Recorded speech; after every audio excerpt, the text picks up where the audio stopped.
নমস্কার বন্ধুরা, ডলির রন্ধনশালায় সবাইকে স্বাগত। আর আজকে তোমাদের সাথে শেয়ার করব পাবদা মাছের রেসিপি। পাবদা মাছ হয়তো তোমরা অনেক রকমভাবে রান্না করে খেয়েছো বা পাবদা মাছ সর্ষে দিয়ে রান্না করে খেয়েছো। আজকে আমি তোমাদের সাথে পাবদা মাছের যে রেসিপিটা শেয়ার করব, কোনো রকম সর্ষে বাটা বা অন্য কোনো রকম ঝামেলা ছাড়া তোমরা পাবদা মাছ আমি যেভাবে রান্নাটা করেছি এইভাবে একবার রান্নাটা করে দেখো। মাছ ছাড়া শুধু গ্রেভি দিয়েই কিন্তু ভাতটা খাওয়া হয়ে যাবে। আর এই রান্নার জন্য আমি 5 পিস পাবদা মাছ নিয়েছি। পাবদা মাছের মধ্যে আমি দিয়ে দিলাম স্বাদ মতো লবণ আর দিয়ে দিলাম হলুদের গুঁড়ো।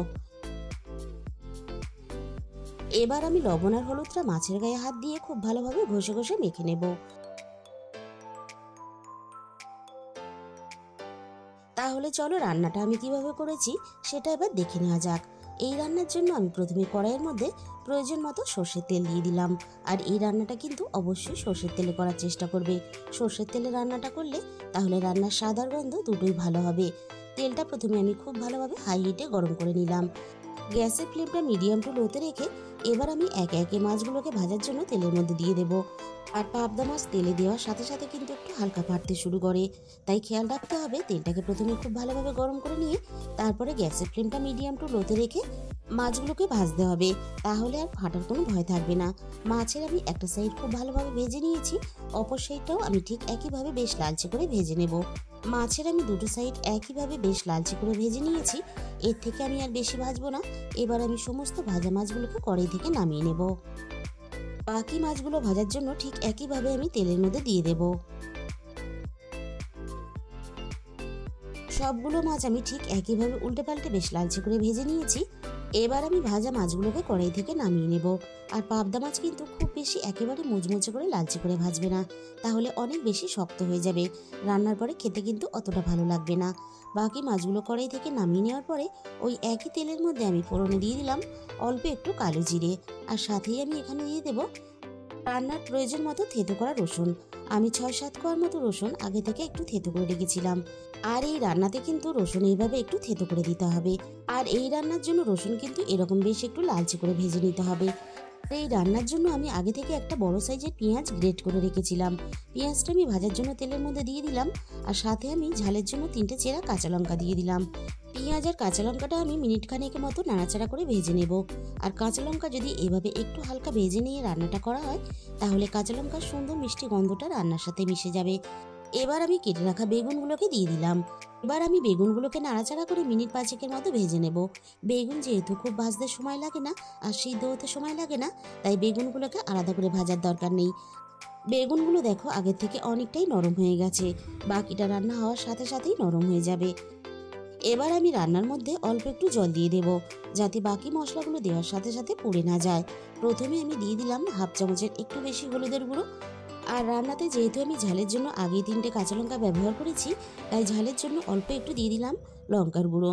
তবে ঝালের পরিমাণটা অবশ্যই নিজেদের স্বাদ মতো ব্যবহার করবে। আর সাথেই আমি এখানে হাফ চামচ পরিমাণ দিয়ে দিলাম ধনে গুঁড়ো। এবার আমি বেগুন আর মশলা একসাথে নাড়াচাড়া করে খুব ভালোভাবে মিশিয়ে দিয়ে বেগুন আর মশলা একসাথে খুব ভালোভাবে কষিয়ে নেব।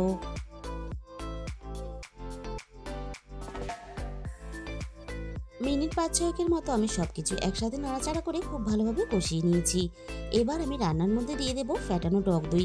চায়ের চামচের আমি 2 চামচ টক দই আগে থেকে খুব ভালোভাবে ফেটিয়ে রেখেছিলাম। ফ্যাটানো টক দইটা আমি রান্নার মধ্যে দিয়ে দিলাম।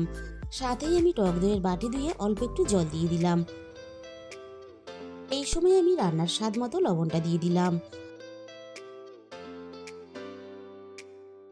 এবার আমি গ্যাসের ফ্লেমটা একেবারে লোতে রেখে টক দইটা সবকিছুর সাথে নাড়াচাড়া করে মিনিট 2-3 মতো কষিয়ে নেব।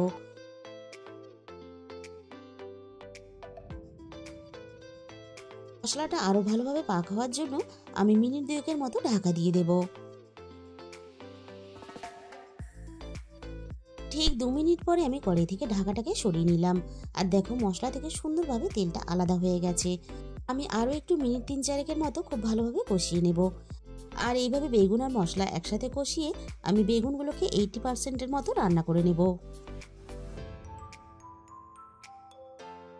আর এই রান্নার জন্য আগে থেকে আমি 1 মুঠো ধনেপাতা একটু থেতো করে নিয়েছিলাম। এবার আমি থেতো করা ধনেপাতাটাকে রান্নার মধ্যে দিয়ে দিলাম। আর এই রান্নাতে ধনেপাতা কিন্তু এইভাবে একটু থেতো করে দিতে হবে, তাহলে রান্নার স্বাদ আর গন্ধ দ্বিগুণ হয়ে যাবে। এবার আমি সবকিছুর সাথে ধনেপাতাটা নাড়াচাড়া করে খুব ভালোভাবে মিশিয়ে নেব। আর বন্ধুরা, এইভাবে যদি কখনো রান্না করে পাবদা মাছ না থাকো, তাহলে আমি তোমাদের কাছে রিকোয়েস্ট করব এই রান্নাটা তোমরা একবার হলেও করে দেখো। ধনেপাতাটা নাড়াচাড়া করে খুব ভালোভাবে মিশিয়ে দিয়ে এবার আমি গ্রেভির জন্য দিয়ে দিলাম এখানে 1 গ্লাসের মতো জল। এই রান্নাটা কিন্তু খুব বেশি আমি ঝোল করে রান্না করব না। যেমন আমরা মাছের ঝাল রান্না করি হালকা একটু পাতলা ঝোল রেখে, সেইভাবেই কিন্তু আমি ঠিক রান্নাটা করে নেব। আমি সব কিছু একসাথে নাড়াচাড়া করে খুব ভালোভাবে মিশিয়ে দিলাম। এবার আমি গ্রেভিটা একটু হালকা ফুটে ওঠার জন্য অপেক্ষা করব। গ্রেভিটা দেখো হালকা ফুটতে শুরু করে দিয়েছে, আর বেগুন কিন্তু খুব বেশি আর সিদ্ধ হতে বাকি নেই। তাই এই সময় আমি ভেজে রাখা মাছগুলোকে একে একে গ্রেভির মধ্যে দিয়ে দেব।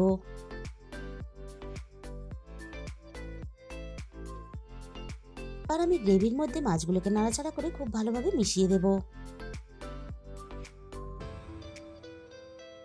এবার আমি মাছ আর বেগুন একসাথে ঢাকা দিয়ে মিনিট 5 মতো রান্না করে নেব। ঠিক 5 মিনিট পরে আমি কড়াই থেকে ঢাকাটাকে সরিয়ে নিলাম।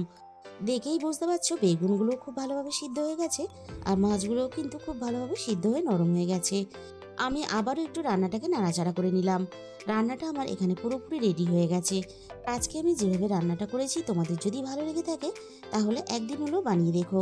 তাহলে বন্ধুরা, আজকের এই রেসিপিটা ভালো লাগলে ভিডিওতে একটা লাইক করে দিও, আর নিজেদের বন্ধুদের মধ্যে শেয়ার করে দিও। আর যে সমস্ত নতুন বন্ধুরা এখনো পর্যন্ত আমার চ্যানেলটাকে সাবস্ক্রাইব করোনি, এরকম নতুন নতুন ঘরোয়া রেসিপি পেতে আমার চ্যানেলটাকে সাবস্ক্রাইব করে পাশে থাকার অনুরোধ রইল। আর তার সাথে সাথে পাশে থাকা বেল আইকনটা ক্লিক করে